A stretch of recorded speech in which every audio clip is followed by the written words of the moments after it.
What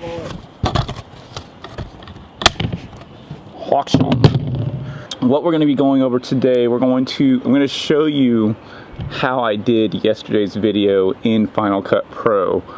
Pretty much my workflow, how I kind of go through the draft, the cuts, the music, the titles, color grade, all that. We're doing that today, so let's go ahead and dive right in.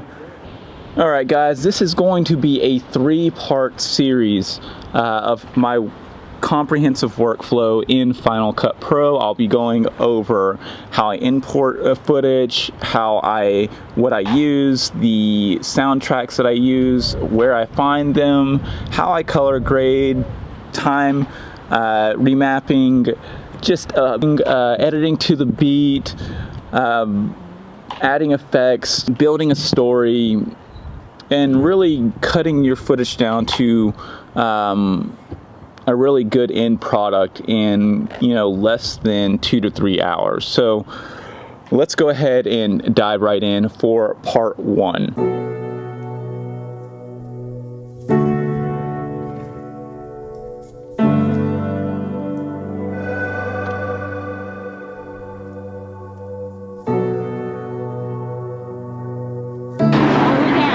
How'd you do that?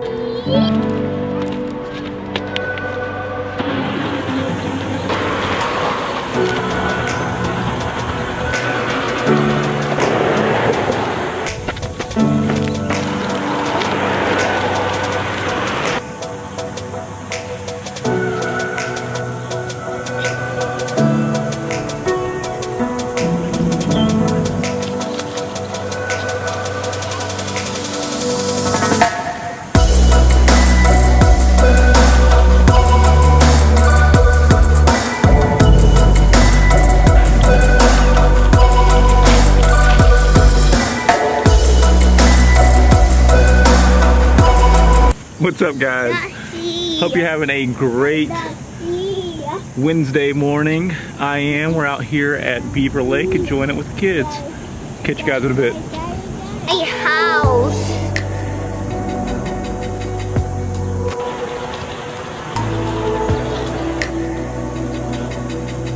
I use Final Cut as my go-to editor. It is amazing.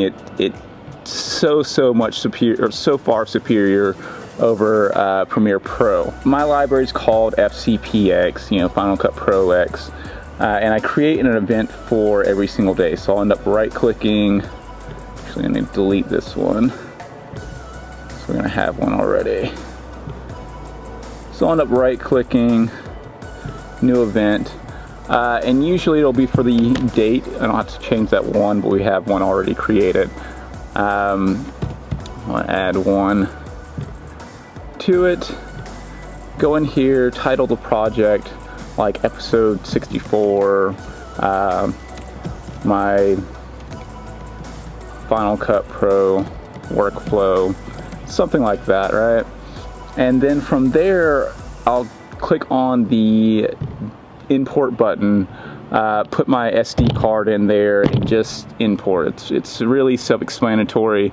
Over here though, which may or may not be self-explanatory, I don't click on find people, I don't click on analyze video for balance, I don't click on analyze and fix audio problems, create optimized media, or create proxy media. All that just really slows down my workflow. So once it's all imported, skip over to 4.9 yesterday, this is kind of what it looks like. It has maybe 37 to 100 clips, maybe 2, depending on if it's like a 5-minute Friday, even 1. I usually don't have my audio or my track yet. So while that's importing, I'll end up jumping over to Epidemic Sound. I use Epidemic Sound for all of my vlogs. This is not a plug. I used to use audio blogs, and I just found like their quality of the music was okay. It wasn't subpar, it was okay, but you were just really limited to what you could get on it. There wasn't that much variety. So I ended up switching over to Epidemic Sound, and it's amazing. I'm just gonna press play on this. Ricochet, right? You can see the genre: electro, laid back, BPM, 140, medium. you can find similar tracks to it if you're feeling it but not feeling that exact track. You can also click on the stems and really pick, you know, whether you want the full mix, the whole track, you want just the melody, the instruments, the bass, the drums, whatever you want, depending on your needs. I usually download the full mix. Sometimes if I'm talking a lot and I still want the music to be playing in the background, I'll maybe choose like the instrumental stem or the melody. Eden just got out of quiet time, so you'll get to see him in the background. Did I tell you guys about this coffee? Oh my god. I ran out of creamer yesterday, I think it was, and this black coffee is hitting the spot. Alright, so once I grab a track, I'll end up downloading it. So let's just grab Ricochet real quick. Click download. You have the option to kind of select Wave, MP3. Just click on MP3 full mix. It's going to download. I'm using Safari. Google Chrome do the exact same thing. And what'll happen is, I don't know if this is an automatically a Safari thing or if it goes across browsers, but it automatically adds it to iTunes. So if I come back over here to Final Cut Pro, so to click this little icon over here, you'll see iTunes, and I can just search for the track like Ricochet, and there it is, already there. So before we add the track to our project, let's just kind of go back over here. I'm just gonna click in.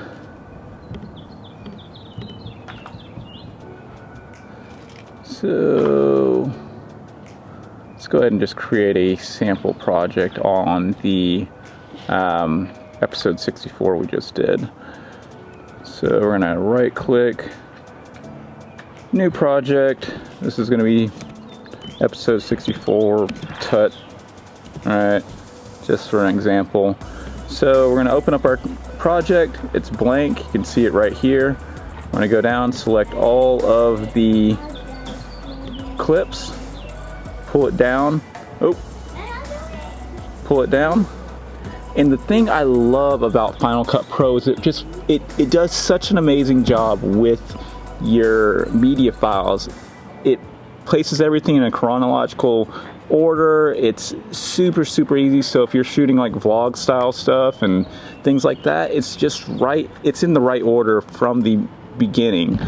Where it's a pain in the ass just to start to organize your footage. You got to create all these different folders on your computer and then try to bring it in, and it's just a mess. It's horrible. Final Cut Pro just makes it super simple, so you don't even have to worry about that in your workflow. It's just done for you. I don't worry about like changing like the length of any of these things. It's just when it's in the timeline, I'll edit to it. So we just drag that in. It automatically detects what the, like if you have 4K or the frames, all that stuff, it automatically detects that. So you don't even have to do any of that unless you really want to. Next, I'll come through here. I'm just gonna pop over to our new project. And we'll go back. So this is what the entire project kind of looks like from the very top. This is kind of the part we just saw from the beginning. I had a somewhat of a montage going on right here. Right, all these were all short, like 1, 2, 3 second clips. I didn't need any of the audio for it, so I pretty much highlighted all that, went over to the sound icon, threw the volume down, and as you can see right here, all the volume kind of spikes are gone. I also like to do my, so I'll click on one of the clips, come over here to this little icon, scroll on down to, wait for it.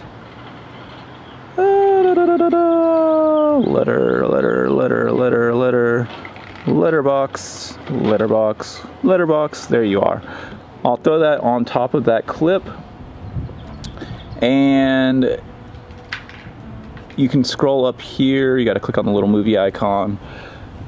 By default, it's 1.85. You know, 1. I like to have it at 2.55. It is a little bit smaller but it does give it more of a cinematic feel. So you see the difference between that. I like that. So to copy that to everything else, Command C, then highlight the rest of the clips that are kind of in that segment.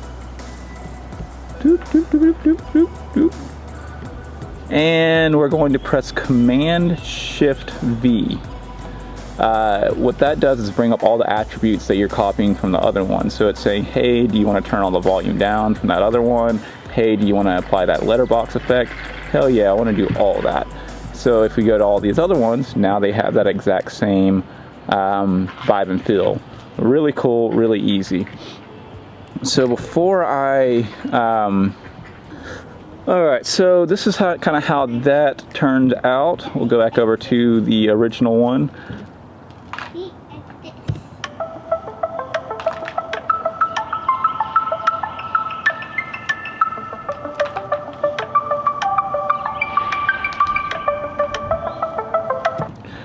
So what I also did with this was I slowed down these clips. So I highlighted them, clicked on the time icon, and clicked slow. Now I know my camera shoots 60 frames per second, meaning that I can slow this down to half. If I slowed it down to 25%, we'd have choppy clips. If I only shot this at 30 frames per second or 24 frames per second, I can't slow this without chopping it up, without making it look choppy. So I slowed it to 50% because I wanted to kind of get a slower kind of motion feel, and you can kind of see how that goes. You can see these little dots right here. That means it's still rendering. You can also see the render part up here, and it's usually pretty fast, even though it's rendering. Like you can see right there, those dots are gone already. They're finishing up, and they'll continue to go through. Usually what I do to kind of get this B-roll segment going on is I'll edit to the beat, meaning that I'm listening to the song, I'm changing the clips kind of with that. So to do that, let's kind of go back over here to the one that I used. I used Thrive as the clip that I wanted to listen to, so let's go ahead and use that exact same one for our tut.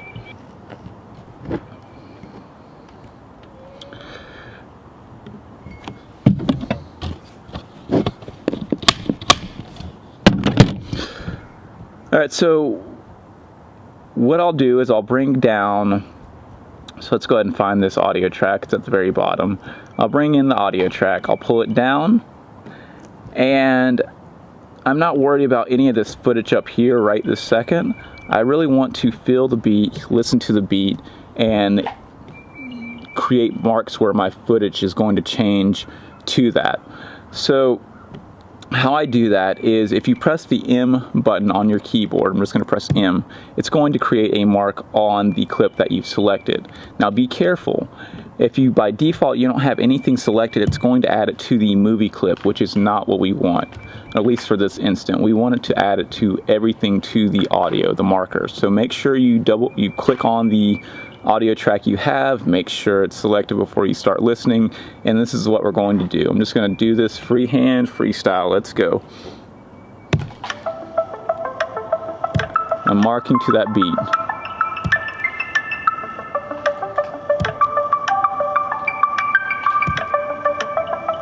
Might want to speed it up, maybe.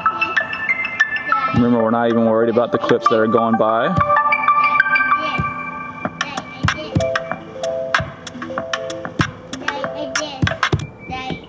You did this. You did this. And that's how you do it. So if we zoom right in, right here, right? Here's our markers on our music. And we have these clips that are going.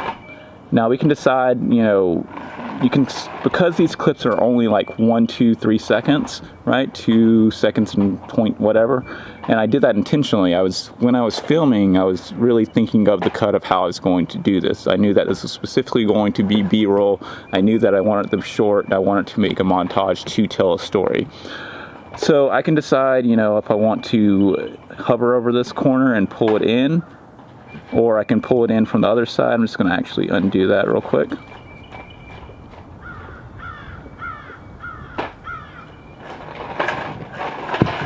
So hover over this, I'm going to pull it to that marker. Make sure you have the magnetic snap on your going on your timeline, or else it's going to be hard to sync up with those markers. This one's kind of long, right? So I have a couple of choices. I can either make it at regular speed or kind of push to where I want it to be. Let's see. So right as I open the door, that's kind of where I want it to be. So I can go over to this side, pull it in till it hits that red line. Then we want to also smooth that out to the end. Same with this. Just for time's sake, I'm just gonna get these. You can always look at the clips and kind of determine what you want to do. You get just the right spot, but you can see what we're doing. We're just pulling to the markers. We're making sure it flows. These are all like 1 second-ish. And finish this up real quick. Put that there, there, there, and there. And that's where we stop. So this is rough, but here's what it kind of looks like from just doing that. It took us maybe 5 minutes to do.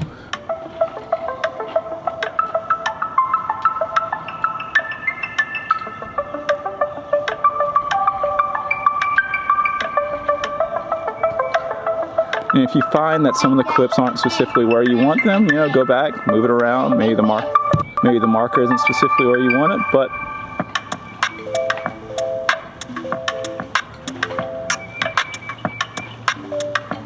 all right, so just a real quick before and after, this is what it would have looked like.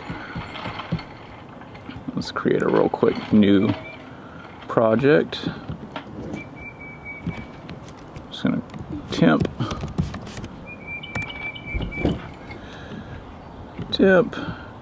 We're gonna pull in the same exact clips. All right, pull those in. Then we're going to take the audio track we had. Oh, we don't not worry about that. Pull that in and play. We'll just go ahead and turn that volume down and slow it down. Volume down, slow down to 50%. So this is without it cutting to the beat.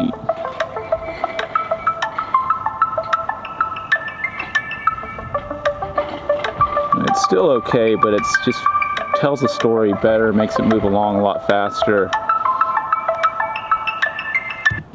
And then ours.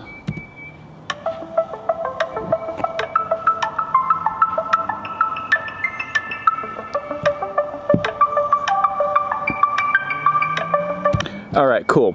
So that is all we're going to go over today. We're going to go over like our first cut, how to get through that, because that's always the hardest part, knowing what to cut, what not to cut, where to add music, there's a lot more to it. So we're going to go over that. Don't miss it. I'll catch you guys later.